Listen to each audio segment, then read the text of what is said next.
I never meant for anyone to read my journal, especially not Cade, especially not the pages where I'd written his name over and over, like some lovesick teenager, trying to understand why my chest tightened every time he walked into a room smelling like pine sap and sweat. It was late September when I moved into the cabin at the edge of Timber Ridge. I'd taken a job as a forest surveyor, mapping old growth sections for the conservation district, and the position came with housing.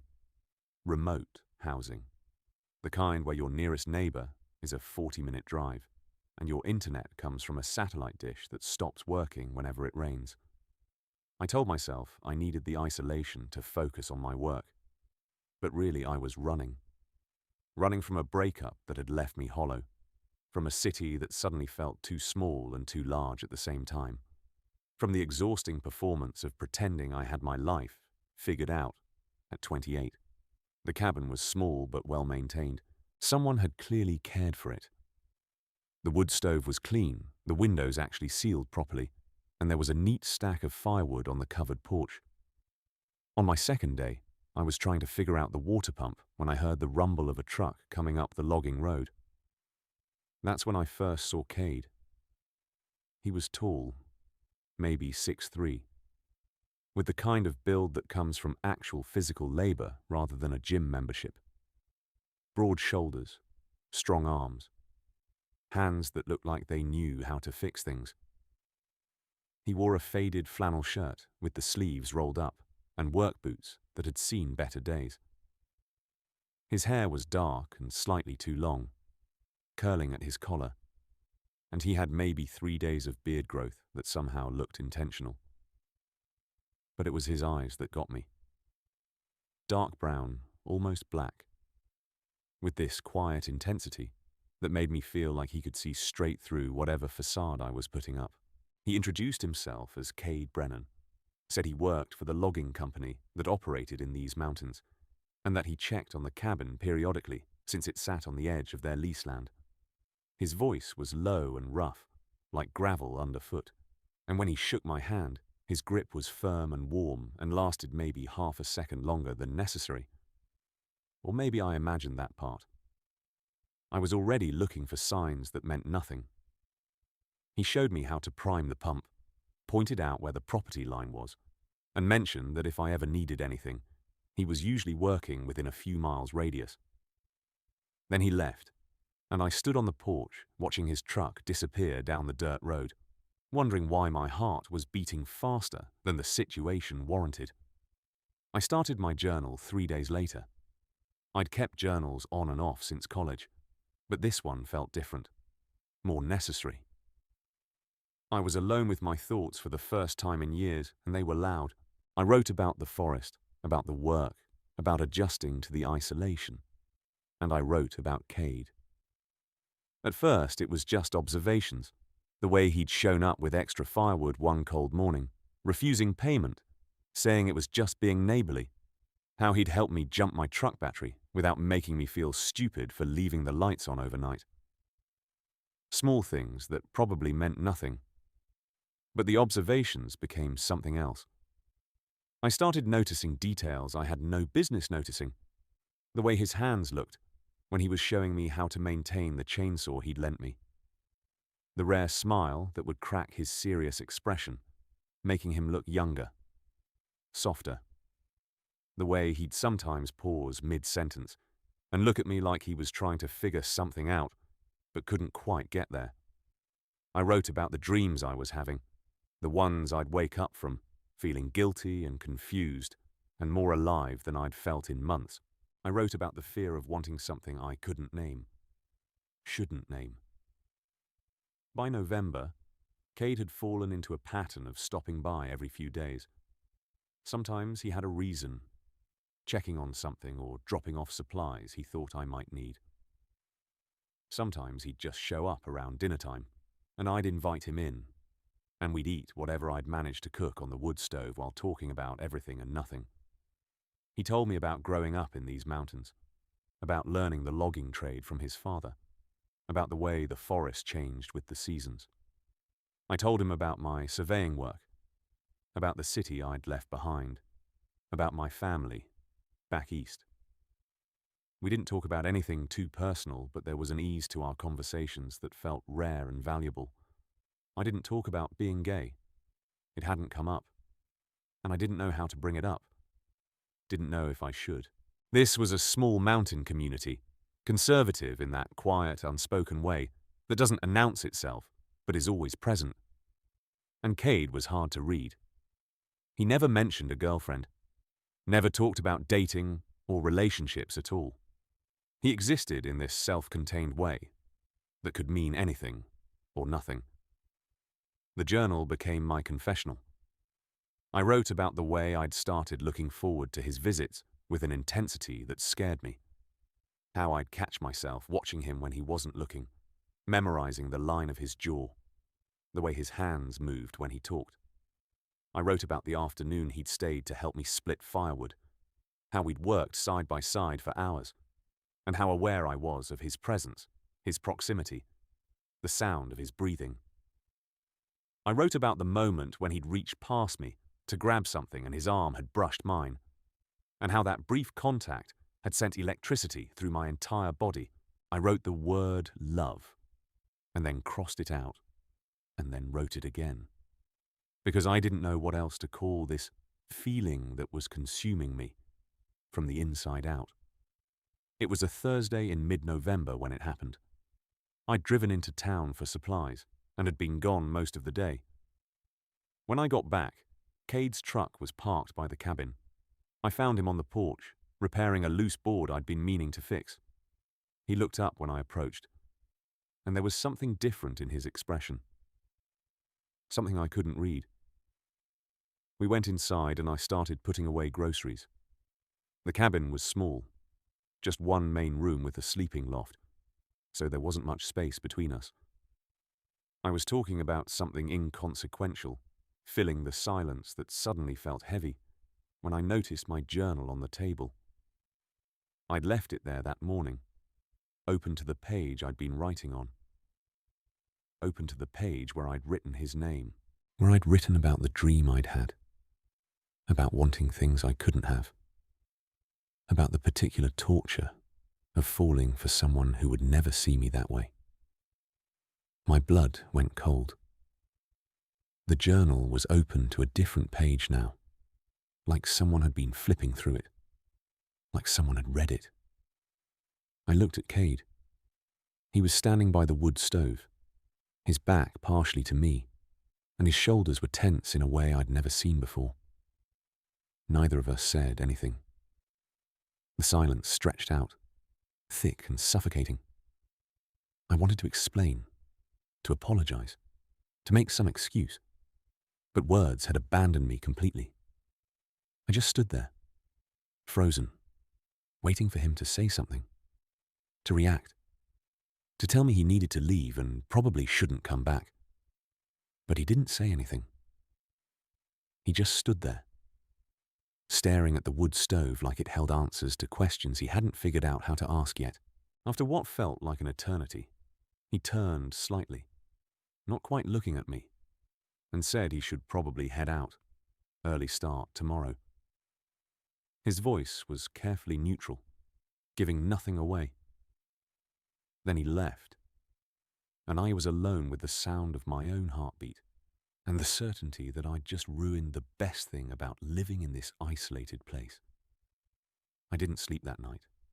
I replayed every interaction we'd ever had, looking for signs I'd missed, trying to figure out how badly I'd misread the situation. I thought about packing up and leaving, requesting a transfer, running away again. But morning came, and I was still there, and the day passed with no sign of Cade. Then another day, then 3 more. A week went by, the longest week of my life. I threw myself into my work, hiking miles into the forest with my surveying equipment, trying to exhaust myself enough that I wouldn't spend every moment wondering what he was thinking, whether he was disgusted or just uncomfortable, whether our friendship, if that's what it had been, was permanently destroyed. On the 8th day, I came back from a survey to find fresh firewood stacked on my porch, neatly arranged, more than I'd need for a week. My heart started racing. I went inside, half expecting to find him there, but the cabin was empty. There was no note, no explanation, just the firewood. 2 days later, he showed up just after sunset. I was cooking dinner, some attempt at soup that wasn't going well, when I heard his truck. My hands started shaking. I heard his boots on the porch steps, the knock on the door. I opened it, and there he was, looking tired and uncertain, and somehow vulnerable in a way I'd never seen before. He asked if he could come in. I stepped aside, unable to form words. He walked past me, and I caught the familiar scent of pine and wood smoke that I'd come to associate with him. He stood in the middle of the cabin, hands in his pockets, looking anywhere but at me. Then he started talking. He said he was sorry for leaving the way he had. Said he'd needed time to think. His voice was rough, rougher than usual, like the words were difficult to get out. He said he'd come by that day to fix the porch board. Had let himself in when I wasn't there because he'd done it before, and I'd told him he didn't need to knock. He'd seen the journal on the table, open, and he knew he shouldn't have read it, knew it was private, but he'd seen his name and couldn't stop himself. The silence that followed was deafening. I wanted to apologize, to explain, but he held up a hand, stopping me. He said he needed to finish. He said he'd read more than he should have, that he'd spent the last week trying to process what he'd read, trying to understand his own reaction to it. He said he'd grown up in a place where men didn't talk about feelings, where certain things weren't discussed, weren't even acknowledged. He said he'd spent most of his adult life not examining too closely why he'd never had a serious relationship, why he'd always felt slightly disconnected from the life he was supposed to want. Then he looked at me directly for the first time since entering the cabin, and his eyes were dark and intense and full of something I was afraid to name. He said that reading my journal had cracked something open in him, had forced him to confront questions he'd been avoiding his whole life. He said he'd been coming by all those months, not just to check on the cabin, but because being around me felt different, felt right in a way nothing else had. He said he hadn't had words for it, hadn't let himself think about it too directly. But reading my words had made it impossible to keep pretending he didn't understand what he was feeling. My heart was pounding so hard, I could barely hear my own thoughts. I asked him what he was saying, needing him to spell it out, needing to hear him say it clearly, because I couldn't survive misunderstanding this moment. He took a step closer, then another. He was standing right in front of me now, close enough that I could see the slight tremor in his hands, the nervous tension in his jaw. He said he didn't have the right words, wasn't good at this kind of thing, but that he'd spent the last week missing me in a way that went beyond friendship, that the thought of not seeing me again had made him physically ache. He said he was terrified because he didn't know how to do this, didn't know how to be what I might need, but that he couldn't keep pretending he didn't feel what he felt. I don't remember who moved first, maybe both of us at the same time, but suddenly we were kissing, and it was desperate and clumsy and perfect. His hands were in my hair, mine were gripping his shirt, and everything else fell away. When we finally broke apart, we were both breathing hard, and he pressed his forehead against mine, and I could feel him trembling. Or maybe that was me, or maybe it was both of us. We talked for hours that night, really talked. He told me about the fear, about growing up in a place where being different meant being isolated, about the relief of finally understanding himself. I told him about my own journey, about the years of confusion and denial before I accepted who I was, about the fear of wanting him and thinking it was impossible. We talked about what this meant, about the challenges we'd face in a small community, about taking things slow because this was all new for him. But underneath all the practical concerns was this undercurrent of joy, of relief, of finally being seen and accepted. He stayed that night. We didn't do anything more than kiss and hold each other, learning the geography of this new territory we'd entered. He fell asleep with his head on my chest, and I lay awake for a long time, listening to him breathe, hardly believing this was real. The next few months were a study in contrasts. In public, around town, we were careful, just friends, just neighbors. But in the privacy of the cabin, we built something real. Cade was tentative at first, uncertain, sometimes pulling back when things got too intense, needing reassurance that this was okay, that he was okay. But gradually he relaxed into it, into us. He started leaving clothes at the cabin, started calling it home. We fell into routines, cooking together, working on projects around the property, spending long evenings talking and laughing and learning each other. He told me once, late at night with his arms around me, that reading my journal was the best accident of his life.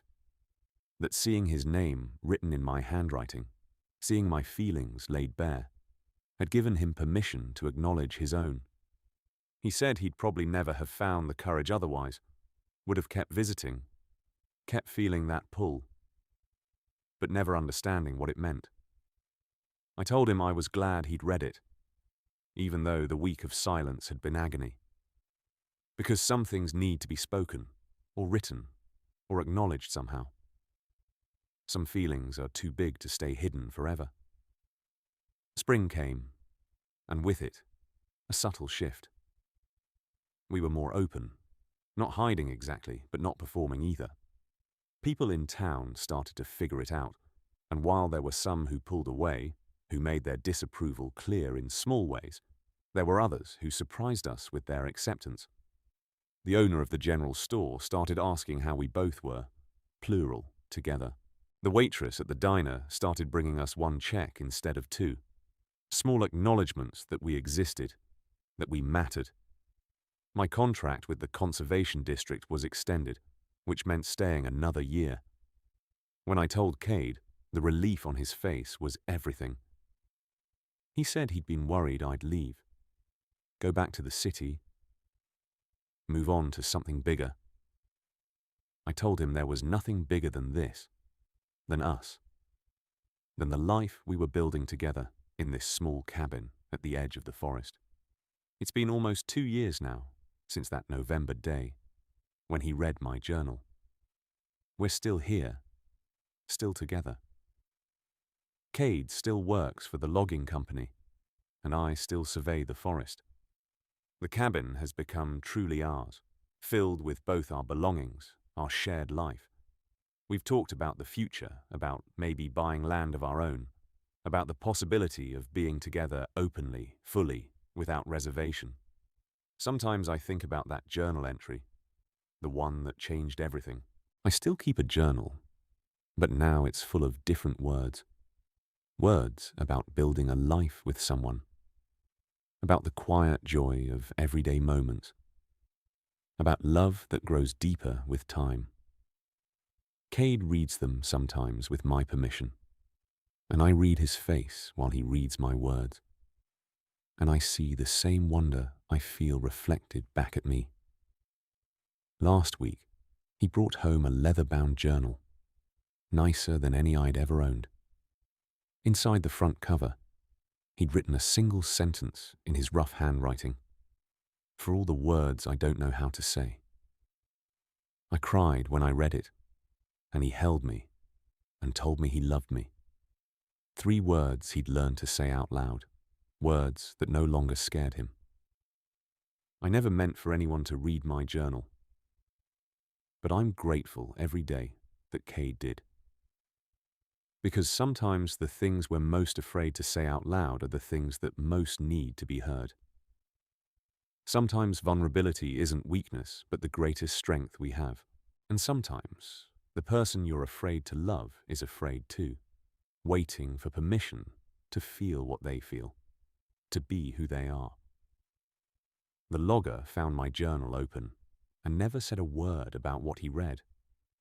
Not right away, but when he finally did speak, when he finally found his words, they were the words I'd been waiting my whole life to hear. And that has made all the difference.